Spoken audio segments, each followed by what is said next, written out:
Hi, I'm Abby with TCU Women's Rugby, and this is Rugby 101 in 5 steps. So the first step, it's how we start the game all the time. It's the kickoff just like we do in football, and then you go and chase it down the field and the other team receives. You start from the 50-yard line, and you have to kick it at least 10 meters before the other team can catch it, and then the game's on from there.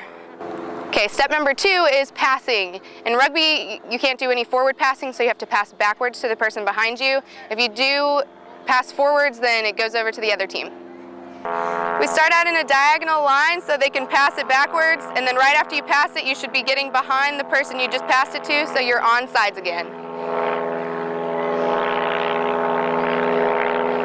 And step number 3 is how to score. It's called a try in rugby. It's equivalent to a touchdown. You have to run into the end zone. It's 10 meters, and you have to touch it down with a firm pressure down onto the ground. You can't just simply run in. You have to actually touch the ball down.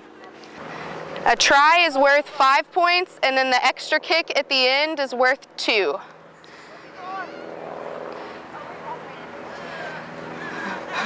Okay, the 4th step is fighting for possession. It's what we call a scrum. It's what people mostly know what rugby is from. It's where you push against the other team for possession of the ball, and then it comes out the end, and the scrum half, which is the equivalent of a quarterback, passes it out to the back line.